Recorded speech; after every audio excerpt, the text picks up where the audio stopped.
जी 12 कुल मिलाकर आतंकवादी, इन्होंने कहा कि 2 एनकाउंटर में मारे गए गिरगांव चौपाटी के पास में, और 9 आतंकवादी ये सस्पेक्टेड टेररिस्ट हैं, यानी कि जांच पड़ताल के बाद में ये तय किया जाएगा कि आखिरकार वो टेररिस्ट है या नहीं। ये आर पाटिल राज्य के गृह मंत्री का बयान है। लेकिन टेररिस्ट कहां से आए, कौन थे, उनकी मोडस ऑपरेंडी क्या है, इसके बारे में अब तक कोई खुलासा नहीं हुआ।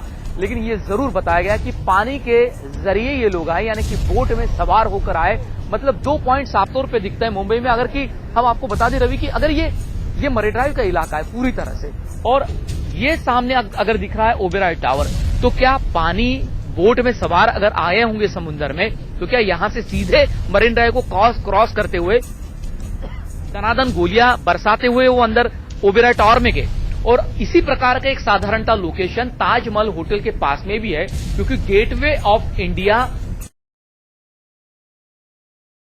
में अंदर जाते हैं, बोट में सवार होते हैं, सैलानी वहां आते हैं। लेकिन क्या उसी बोट में, उसी शिप में वह आतंकवादी कहां से हैं अंदर से, और अंदर वो आकर सीधे दनादन गोलियां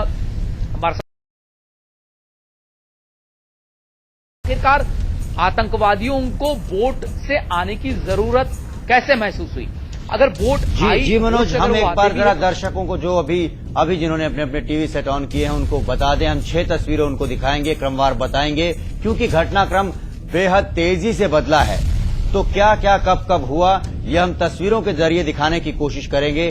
6 तस्वीरें हम 6 स्क्रीन पे आपको विंडो दिखा रहे हैं। ये देखिए, पहली में हम दिखा रहे हैं वो आतंकवादी जो इस वक्त होटल में छिपे हुए हैं, जिन्हें मारा जाना बेहद जरूरी है, जिनका काबू में आना बेहद जरूरी है, क्योंकि इन्होंने बंधक बना रखा है होटल में ठहरे सैलानियों को और कुछ लोगों को। दूसरी तस्वीर, शहीदों को सलाम। ये वो शहीद, ये वो दिलेर पुलिस अफसर हैं जिन्होंने अपनी जान की परवाह न करते हुए जब शहर पर मुसीबत आई तो अपना सीना आगे कर दिया और आतंकवादियों की गोलियां झेली, शहीद हुए, और वीरता का परिचय देते हुए इन्होंने एक बार फिर साबित किया कि मुंबई पुलिस, देश पर जब बात आती है, जब सवाल मुंबई और मुंबई के लोगों का होता है या फिर महाराष्ट्र का होता है, तो फिर वो सबसे आगे होते हैं किसी भी खतरे को झेलने के लिए। तीसरी तस्वीर में आप देख रहे हैं बचाव कार्य। होटल के अंदर लोग फंसे हुए हैं। फायर ब्रिगेड को बुलाया गया है क्योंकि होटल ताज में आग लगा दी है, आग फैल सकती है, लिहाजा होटल में फंसे हुए लोगों को खिड़की तोड़कर निकाला जा रहा है, और ये कई मंजिल ऊंचाई पर हो रहा है, कई मंजिल की ऊंचाई पर ये सब काम हो रहा है। 5वीं तस्वीर आप देखें, होटल के भीतर फंसे हुए लोग निकलकर बाहर आ रहे हैं। ये लोग बच गए हैं, इनको छोड़ दिया गया, या यूं कहें कि ये लोग बंधक बनने से बच गए। ये उस वक्त मौजूद नहीं थे जब लोगों को बंधक बनाया जा रहा था, और जब इन्हें पता लगा कि हालात बिगड़ गए हैं तो ये मौका देखकर होटल से बाहर निकल आए हैं। सभी बहुत दहशत में है। और अगली तस्वीर आप जो देख रहे हैं, होटल के बाहर, ये वो सब तस्वीरें हैं जो शहर में चल रहा है। राहत कार्य हैं, अस्पतालों में अफरा तफरी है, और सब तरफ जैसे एक तरह का हाहाकार मचा हुआ है। इससे अगली आप अगर तस्वीर देखेंगे तो उसमें देखेंगे दहशत में लोग, सड़कों पर दहशत है, क्योंकि यहां पर हर तरफ खतरा ही खतरा नजर आ रहा है। अभी भी कई आतंकवादी शहर में जिंदा घूम रहे हैं। ये खतरनाक हालात हैं क्योंकि पिछले चंद घंटों में उन्होंने जो कुछ कर दिया है वो अपने आप में दहशत पैदा करने के लिए काफी है, और अभी आतंकवादी खुले घूम रहे हैं। अभी तक वो कानून की पहुंच से बाहर हैं। हालांकि उन्हें घेरा जा चुका है। अब इस बात की आशंका कम ही है कि वो होटल से बाहर निकलकर किसी और वारदात को अंजाम दे पाएंगे। लेकिन क्या तमाम आतंकवादी होटलों में ही हैं या फिर कुछ आतंकवादी इसके अलावा भी शहर में हैं, इस पर से अभी पर्दा नहीं उठ पाया है। इस बारे में कुछ भी कहना जल्दबाजी होगी। ये तस्वीरें आतंकवादियों की जो घात लगाए बैठे हैं होटल के अंदर।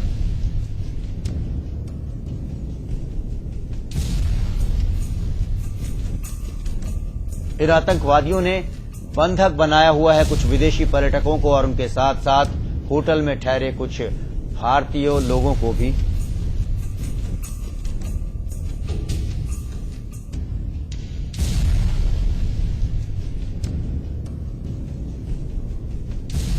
यही वो आतंकवादी हैं। इन्होंने कल शाम करीब 10 बजे अंधाधुंध फायरिंग की जिसमें बड़ी तादाद में लोगों की मौत हुई और लोग जख्मी हुए हैं।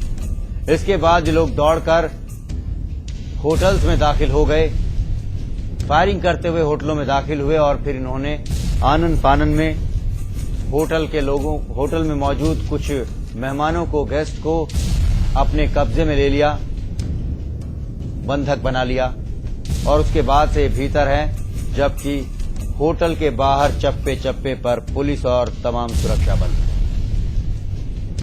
लगातार ग्रेनेड फेंके जा रहे हैं। ग्रेनेड की आवाज आप सुन भी सकते हैं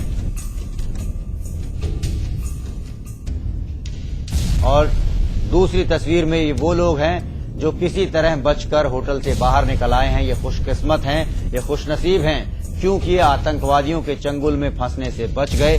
और जो लोग इस वक्त आतंकवादियों के चंगुल में होटल के अंदर हैं, कुछ नहीं कहा जा सकता उनके साथ क्या बर्ताव हो रहा है, आतंकवादी उनके साथ क्या कर रहे हैं या फिर उन्होंने क्या इरादा किया है उन बंधकों के साथ करने का।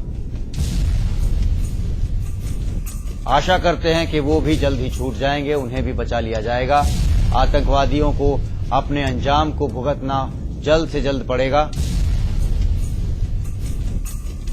क्योंकि अपने 3 आला अफसर खोने के बाद अब मुंबई पुलिस कोई रहम करेगी ऐसा लगता तो नहीं है। देश का सबसे उम्दा कमांडो संस्थान है। ब्लैक कैट्स कमांडो पहुंच चुके हैं और 1-2 नहीं, पूरे 200 कमांडो को तैनात किया गया है वहां पर, जिनका काम है शहर से। और ये ओबराय होटल की ताजा तस्वीरें आप देख रहे हैं। सुबह होने के साथ आप देख सकते हैं पर्दे सब तरफ फैले हुए हैं। आतंकवादी नहीं चाहते कि उन्हें बाहर से देखा जा सके। हालात इस कदर संगीन है कि तमाम स्कूल कॉलेज बंद कर दिए गए हैं। हालांकि कामकाजी दिन है, मगर बावजूद इसके मुंबई जैसे थमा हुआ है।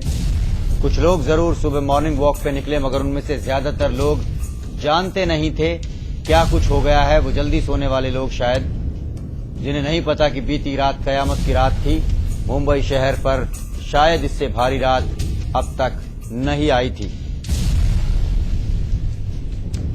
हालांकि 1993 में हुए धमाकों में जान माल का नुकसान काफी ज्यादा हुआ था, मगर ये जो मॉडस ऑपरेंडी है, ये जो तरीका है वारदात को अंजाम देने का आतंकवादियों का, ये वाकई खौफनाक है, अपनी तरह का पहला और यूनिक है। और देश में अब से पहले इस तरह के हमले किसी बड़े शहर में देखने को नहीं मिले हैं।